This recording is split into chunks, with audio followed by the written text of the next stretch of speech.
Hey, what's going on, everybody? It's me again, Golden Blue Dude. And if you're a college football or a college basketball fan, go ahead and hit that like and subscribe button because that's all we do here every single day. And if you're not a Patreon member yet, go check out the Patreon page. We're putting a lot of time and effort into that. We do several Patreon live shows now. We finally figured it out. We're going to have discounts for Patreons and exclusive videos just for Patreons. Also, go check out our website, created and designed by Joey Foster. We have 8 great writers led by our head writer, Michael Walker. And definitely check out the merchandise store. We have a lot of great stuff over there. In fact, I ordered 2 t-shirts, the gold one and the blue one, so I can't wait to get those and wear them for a video. On to today's video. So I've already done a video breaking the news that J.T.DANIELS is coming to West Virginia. Just a quick overview, kind of excited in the moment, but now it's time to talk about what he actually does for West Virginia. Another thing is J.T.DANIELS must have been blown away by his West Virginia visit. That was a quick decision. I mean, he just visited West Virginia this past week and 3 days later, boom, chooses West Virginia. I think J.T.DANIELS, if he stays healthy, actually brings several wins to West Virginia that we wouldn't have without J.T.DANIELS. First of all, people don't realize this. No other Georgia quarterback with as many starts as what J.T.DANIELS has at Georgia has had 0 losses.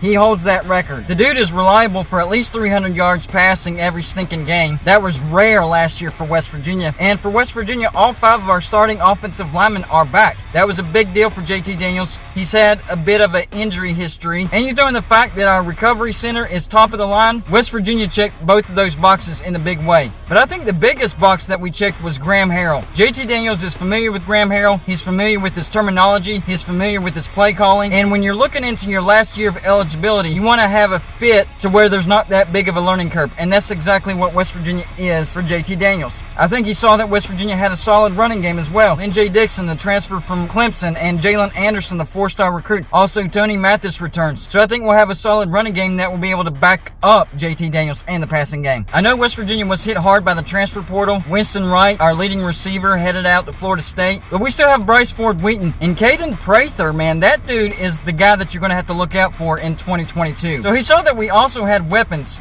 And he knows that West Virginia has been consistent on defense. Yes, we lost some pieces on the defense, but the same exact thing happened from 2020 to 2021. In fact, we might have lost some bigger pieces in that offseason. So I think he knows that the defense is going to be consistent. Even if it's not elite like it was in 2020, it's going to be at least top 25, certainly. So overall, J.T.DANIELS saw that West Virginia had the most pieces in place for him to succeed immediately. Now, what he does for West Virginia is he brings them up to a whole new level. If you ask West Virginia fans, really the biggest thing that West Virginia has been missing as far as winning football games is a decent quarterback. Not only is J.T.DANIELS a decent quarterback, he's an elite quarterback. Let's not forget, this guy was a top 30 recruit out of high school. Every time he's played a game, he's lit the scoreboard up. It's just his injury history. If he can stay healthy, J.T.DANIELS is going to contribute massively for West Virginia. So I think the combination of Graham Harrell's play calling and incoming J.T.DANIELS, West Virginia is going to score a lot of points. Before we grabbed J.T.DANIELS, I said West Virginia was going to average at least 30 points a game because of Graham Harrell. That might not seem a lot, but compared to last year, that's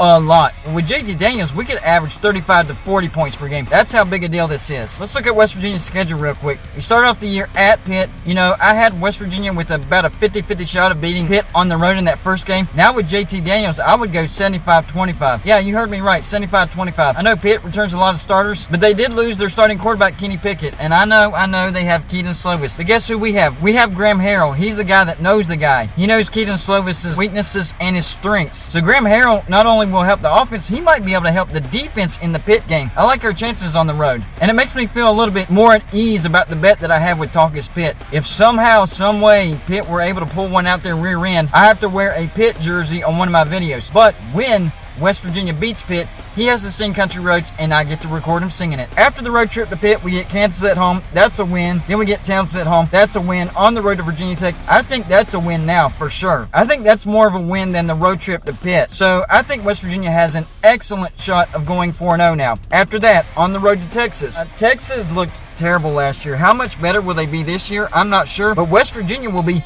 way better than what they were last year. So I think West Virginia will be better than what Texas will be better, if that makes sense. It is on the road, but West Virginia has proven that they can win on the road to Texas. In fact, there for a while, the road team dominated this series. So I like West Virginia in that game as well. I'm going to go 85-15 in favor of West Virginia as far as the percentage goes. After that, we get a bye week, then a key home game against Baylor. Baylor will be one of the better teams in the Big 12, but this game being in Morgantown, West Virginia being 5-0, probably a top 25 team at this point in time. I think West Virginia could actually dominate Baylor in this game if that scenario plays out. Going undefeated 5-0 off a bye week, top 25, rocking atmosphere in Morgantown. It could turn into a blowout. Now, when I say a blowout, I'm not talking like a 30-point massacre. I'm talking a solid 2-touchdown win where the game was never in doubt. After that, on the road to Texas Tech, that's a revenge game. And Texas Tech has been tricky on the road, but Texas Tech, man, they are in full rebuild mode. They fired Matt Wells last year during midseason. Even though it looked like Texas Tech was turning a corner, now they have to start from square one again. So yeah, I definitely like West Virginia's chances in that. Then we get a rebuilding TCU at home. That could be a big-time blowout win. I'm talking 20-plus points. Then on the road to Iowa State. I hate playing on the road to Iowa State. Even when they're bad, that is a tough road trip. I'd say that's 50-50, and Iowa State probably wins that game. But we're looking at 8-1 at this point. So even with the loss at Iowa State, we're still in the hunt with the Big 12 championship, and we get to come back home against Oklahoma. I guarantee the atmosphere is going to be electric, probably more electric than the Baylor game. And if we do indeed lose on the road to Iowa State, it's going to be a mad West Virginia team. That could turn into a slugfest to where West Virginia just beats up Oklahoma. Because Oklahoma is also rebuilding. I know Brent Venables, I have faith that he's going to be a great coach at Oklahoma, but year one is always a tricky situation for a new head coach. So yeah, I actually like West Virginia in that game. And before J.T.DANIELS, I'd say toss-up, probably Oklahoma. But now I would say West Virginia 80-20. Yeah, you heard me correctly. 80-20. I really like our chances against Oklahoma. Then we get Kansas State at home.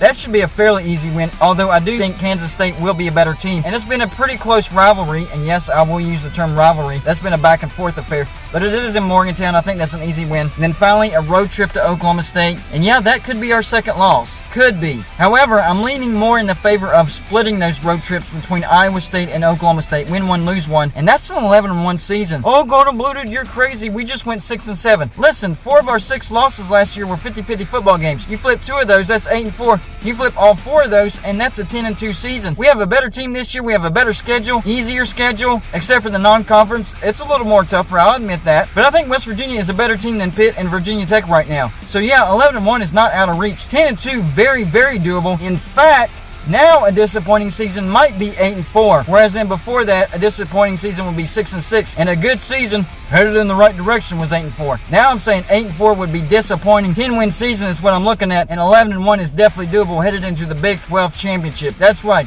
I do think West Virginia will be a Big 12 championship contender next year. Maybe we split those road trips to Iowa State and Oklahoma State, and Oklahoma State is the loss, our only loss in this last game of the year, but we get them again in the Big 12 championship and we beat them. Sniffing the playoffs? Man, I know that sounds crazy. I know I'm going off a ledge right here. I'm being a super homer, but I'm telling you, that's how big of a difference J.T.DANIELS is, and it is definitely possible. Right now, I'm leaning towards 10-2. That's where my brain is going. That's what makes sense to me. But 11-1, I'm not even going to say undefeated. That's stretching it a bit. But 11-1 is definitely doable. Getting to the Big 12 championship, winning the Big 12, maybe being in the playoff conversation, not getting into the playoffs, but actually being in the conversation. I'm telling you, the sky's the limit with J.T.DANIELS now. I like the pieces that were coming back. I know Hakeem Mesidor, that stung him going in the transfer portal, but our defense is going to be fine. We have one of the best defensive lines in the Big 12, so I'm not really worried about that side of the ball. It was the offense, and J.T.DANIELS has just solidified the offense. You're going to have to score over 35 points to beat West Virginia in 2022. I'm excited. I'm jacked. I'm going to say 10-2 with the hope of 11-1. That's how massive of a pickup J.T.DANIELS was. And this is actually going to help West Virginia in recruiting, particularly the transfer portal. Remember what Neil Brown said? Look for the transfer portal to be loaded with some high-quality transfers after the spring games. Well, the spring games are starting to get underway, and some have already concluded. So watch the transfer portal. You're going to see a lot of high-quality transfers enter that. And because of J.T.DANIELS, West Virginia just became a destination for a lot of those big-time transfers. So he's going to help with the transfer situation, and he'll help with the actual recruiting process as well. Because people,